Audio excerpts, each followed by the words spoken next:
Welcome to laptop master Tamil. இன்றைக்கி நம்ம OS எப்படி இன்ஸ்டலேஷன் பண்ணுறது அப்படின்றத ஒரு சின்ன வீடியோ பார்த்துடலாம்.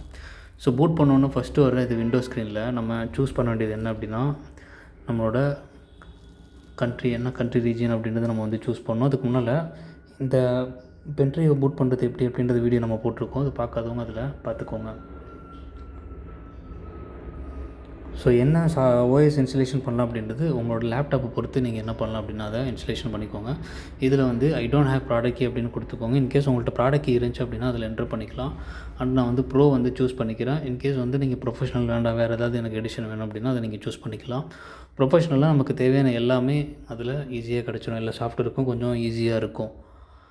அண்ட் அக்ரிமெண்ட்டை சைன் பண்ணதுக்கப்புறமா கஸ்டம் இன்ஸ்டலேஷன் கொடுத்துட்டு என்ன பண்ணலாம் அப்படின்னா, பார்ட்டிஷன் பேஜில் போய்ட்டு நீங்கள் பார்ட்டிஷன் பிரிச்சுட்டு என்ன பண்ணலாம் அப்படின்னா அதை டைரெக்டாக நெக்ஸ்ட் அப்படின்ற ஒரு ஆப்ஷன் மூலமாக நெக்ஸ்ட் கொடுத்துக்கோங்க.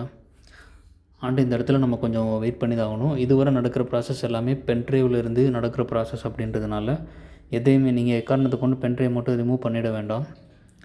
அண்ட் இது எல்லாமே முடிஞ்சதுக்கப்புறமா தான் நம்ம லேப்டாப் என்ன ஆகும் அப்படின்னா, லாஸ்ட் ஆப்ஷனான அந்த ஃபினிஷிங் அப் முடிஞ்சதுக்கப்புறமா 10 செகண்ட் ஆட்டோ ரீஸ்டார்ட் ஆனதுக்கப்புறம் என்ன ஆகும் அப்படின்னு பார்த்தீங்கன்னா, திரும்ப அந்த லூப்பில் திரும்பவும் வந்துட்டு உங்களோட பென்ட்ரைவ் ஆப்ஷன்லேயே வந்து நிற்கும். ஸோ அந்த டைமில் நீங்கள் பென்ட்ரைவ் ரிமூவ் பண்ணிட்டீங்கன்னா உங்களோட ஹார்ட் டிஸ்க்கு ஆட்டோமேட்டிக்காக பூட் ஆகிட்டு உள்ளே போயிடும்.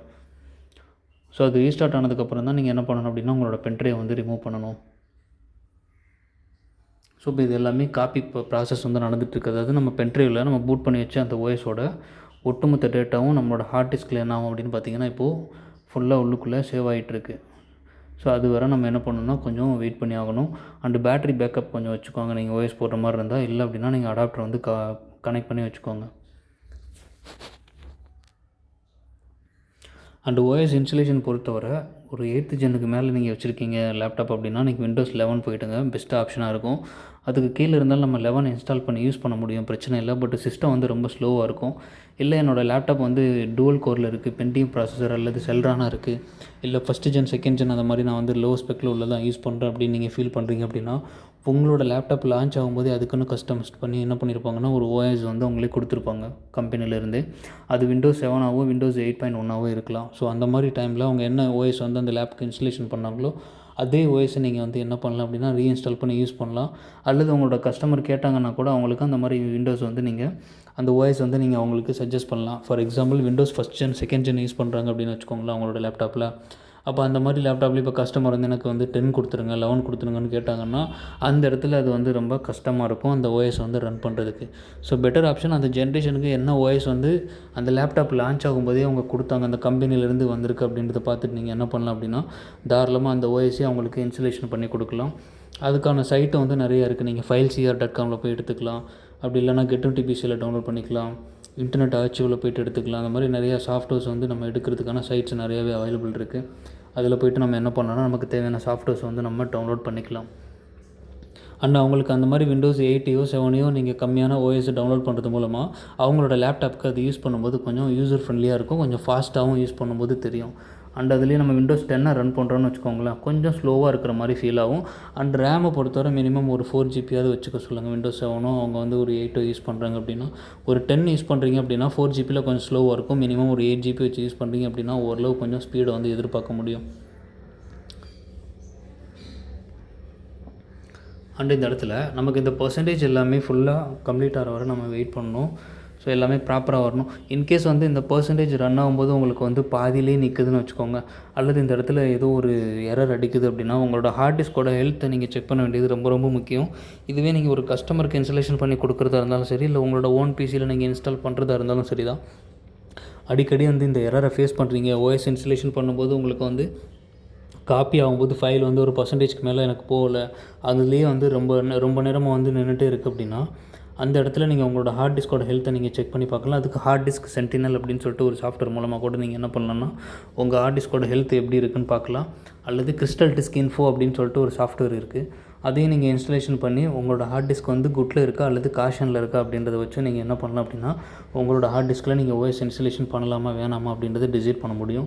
ஃபார் எக்ஸாம்பிள் பர்சன்டேஜ் வந்து 60 இருக்குது அப்படின்னா உங்களுக்கு காஷன் சிம்பிளில் தான் இருக்கும். அந்த மாதிரி ஒரு ஹார்ட் டிஸ்கில் நம்ம ஓஎஸ் இன்ஸ்டலேஷன் பண்ணும்போது நமக்கு அளவுக்கு அதிகமான எரர் அடிக்கிறதுக்கான வாய்ப்பு இருக்குது. ஸோ அந்த மாதிரி எரர் வரும்போது திரும்ப நீங்கள் ஓஎஸ் இன்ஸ்டலேஷன் பண்ணிகிட்ருக்கீங்க, ட்ரை பண்ணுறீங்க அப்படின்னா ஹெல்த் வந்து இன்னும் கொஞ்சம் ஃபாஸ்ட்டாகவே என்ன ஆகும் அப்படின்னா டிக்ரீஸ் ஆகிடும். அப்போ அந்த மாதிரி ஹார்ட் டிஸ்க்கை நான் என்ன பண்ணணும் அப்படின்னா கம்பல்சரி நீங்கள் சேஞ்ச் பண்ணி நியூ ஹார்ட் டிஸ்க் அல்லது எஸ்எஸ்டி ஏதோ பண்ணி நீங்கள் ஓஎஸ் பண்ணணும். ஸோ இப்போ இது நமக்கு கம்ப்ளீட் ஆயிடுச்சு. கம்ப்ளீட் ஆனதுக்கப்புறமா இப்போ நமக்கு என்ன ஆகும் அப்படின்னு பார்த்தீங்கன்னா திரும்ப நம்மளோட லோகோவிலேருந்து ரீபூட் ஆகிட்டு வரும். அண்ட் இந்த இடத்துல கொஞ்சம் ரீலோட் ஆகிட்டு நமக்கு திரும்ப அடுத்த பேஜ் வர நம்ம கொஞ்சம் வெயிட் பண்ணணும். இப்போ நீங்கள் உங்களோட பென்ட்ரைவ் வந்து இந்த கட்டத்தில் நமக்கு தேவை கிடையாது. ஏன்னா இப்போ நடக்கிற ப்ராசஸ் எல்லாமே நம்ம ஹார்ட் டிஸ்கில் சேவ் ஆன ப்ராசஸ் தான். அதனால் பென்ட்ரைவ் அதுக்கும் வேலை கிடையாது. ஏன்னா பென்ட்ரைவில் உள்ள டேட்டாஸ் எல்லாத்தையும் நம்ம ஹார்ட் டிஸ்கில் காப்பி பண்ணிட்டோம்.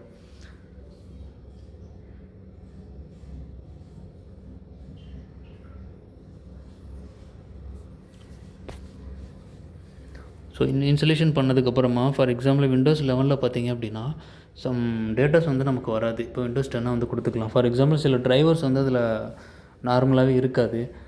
நமக்கு வந்து ஆடியோ கண்ட்ரோல் பண்ணுறதா இருக்கட்டும், ஆடியோவாக இருக்கட்டும், அண்ட் லேனாக இருக்கட்டும், ஏதாவது டிரைவர் மிஸ் ஆகும்போது கம்பல்சரி நீங்கள் அப்டேட் கொடுத்துக்கோங்க. அப்டேஷன் பண்ணிங்க அப்படின்னா நார்மல் ஆகிடும் எல்லாமே. ஸோ அதுக்காக நம்ம வரி பண்ண வேண்டியதில்லை.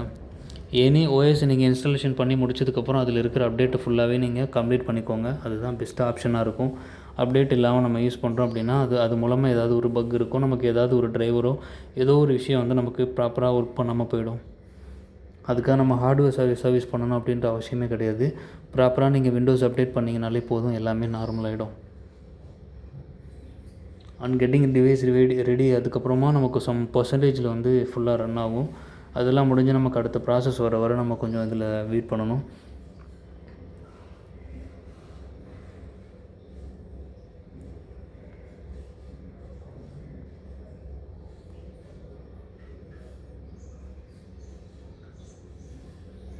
விண்டோஸ் 10 ஹோம் எடிஷனை பொறுத்தவரை உங்களுக்கு ஆட்டோமேட்டிக்காக உள்ளே போய்ட்டு நீங்கள் ஆக்டிவேட் கொடுத்தீங்க அப்படின்னா ட்ரபிள் ஷூட்டில் அதுவே ஆக்டிவேட் ஆகிடும். இதுவே வந்து ப்ரோ வெர்ஷன் இருக்குது அப்படின்னா கேஎம்எஸ் ஆக்டிவேட்டர் மூலமாக நீங்கள் என்ன பண்ணலாம் அப்படின்னா உங்களோட விண்டோஸை நீங்களே ஆக்டிவேட் பண்ணிக்கலாம்.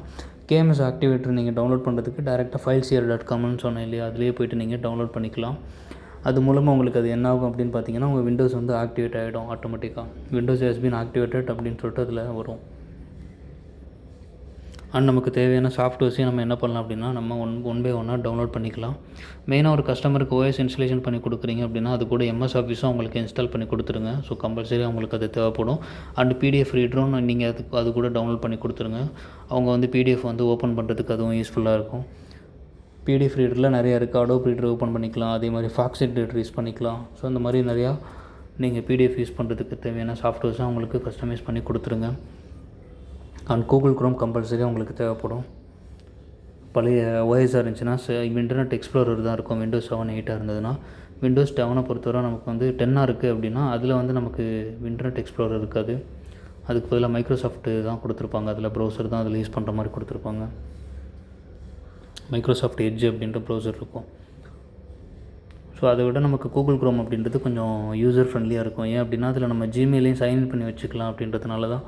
ஸோ ஜிமெயில் உள்ளே நம்ம அக்சஸ் பண்ண முடியும், கூகுள் ஷீட்டை நம்ம அக்சஸ் பண்ணிக்கலாம். அந்த மாதிரி சில ஆப்ஷன்ஸ் வந்து அதில் கொஞ்சம் யூசர் ஃப்ரெண்ட்லியாக நமக்கு இருக்கும். அதனாலே குரோம் வந்து ப்ரௌசர் வந்து எல்லாருமே கொஞ்சம் லைக் பண்ணுவாங்க யூஸ் பண்ணுறதுக்கு. அது கூட உங்களுக்கு வேறு எதனா ஆடியோ பிளேயர் கேட்குறாங்கன்னா இன்ஸ்டால் பண்ணுங்கள். ப்ளஸ் வந்து விண்டோஸ் டிஃபெண்டர் அப்படின்றது உங்களுக்கு விண்டோஸ் 11 உங்களுக்கு அக்யூரஸியாக இருக்கும். ஸோ இப்போ 10 செக்யூரிட்டி ஸ்டார்ட் பண்ணுறாங்க. இன்கேஸ் 11 யூஸ் பண்ணுறீங்கன்னா நீங்கள் எந்த ஒரு ஆன்டிவைரஸும் நீங்கள் செப்பரேட்டாக யூஸ் பண்ண தேவையில்லை. டிஃபெண்டர் பார்த்திங்க அப்படின்னா அதுவே உங்களுக்கு ஃபுல் செக்யூர்டாக இருக்கும். அந்த ஓஎஸை வந்து சேஃப் அண்ட் செக்யூர்டாக வச்சுக்கிறதுக்கு அவங்களே உங்களுக்கு ஃப்ரீ அப்டேட்ஸும் எல்லாமே கொடுத்துருக்காங்க. இந்த மாதிரி நம்ம சைட்லேருந்து டவுன்லோட் பண்ணி இன்ஸ்டால் பண்ணுற எல்லா ஓஎஸுமே ட்ரையல் வெர்ஷன் தான், எதுவுமே நமக்கு ஓஎம் கிடையாது. இன்கேஸ் நம்ம ஒரிஜினல் ஓஎஸ் போனோன்னா 16K ஆகும். இல்லை நான் வந்து ஆக்டிவேட் பண்ணுறதுக்கு எனக்கு ஒரு ஓஎம் கீ வேணும், நான் இன்டர்நெட்லேருந்து எதனா ஒரு கீயை நான் பர்ச்சேஸ் பண்ணணும், கம்மியான ரேட்டில் எடுக்கணும்னு நினச்சிங்க அப்படின்னா cheapokeys.comல போய் எடுத்துக்கோங்க. அப்படி இல்லை அப்படின்னா டிஜிவேல் ஃபார் யூ அப்படின்றதில் போய்ட்டு நீங்கள் என்ன பண்ணலாம், தாராளமாக உங்களோட கீயை வந்து பர்ச்சேஸ் பண்ணிக்கலாம்.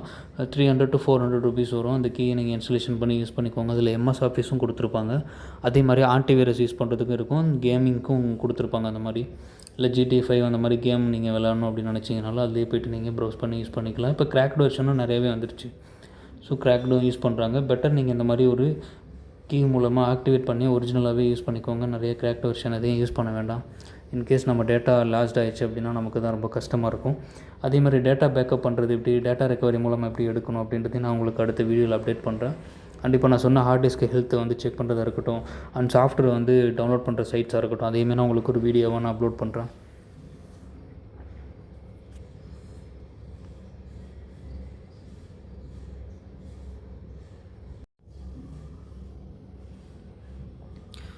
அண்ட் செகண்டரி கீபோர்டு வேணும்னா நீங்கள் யூஸ் பண்ணிக்கோங்க, இல்லைனா அதை நீங்கள் ஸ்கிப் பண்ணிக்கோங்க.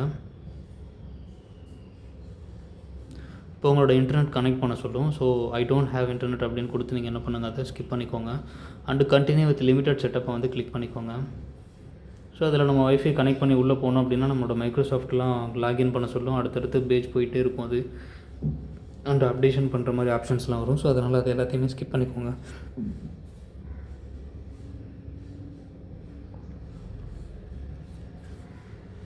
அண்ட் ஃபைனலாக எல்லாம் முடிஞ்சதுக்கப்புறமா ஆட்டோ ரிஸ்டார்ட் ஆகிட்டு நமக்கு அடுத்த பேஜ் ஓப்பன் ஆகும்.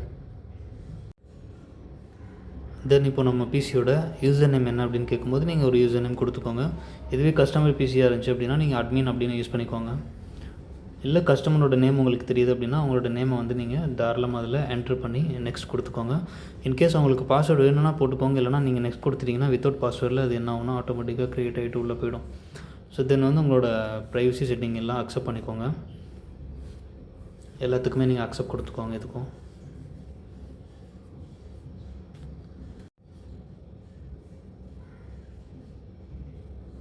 இப்போ நம்ம ஓஎஸ் வந்து 100% இன்ஸ்டலேஷன் ஆகி முடிஞ்சிருது ஃபுல்லாக. ஸோ இதுக்கப்புறம் நம்மளோட விண்டோஸ் ஸ்க்ரீன் எப்படி இருக்குது அப்படின்றத நம்ம பார்க்கலாம்.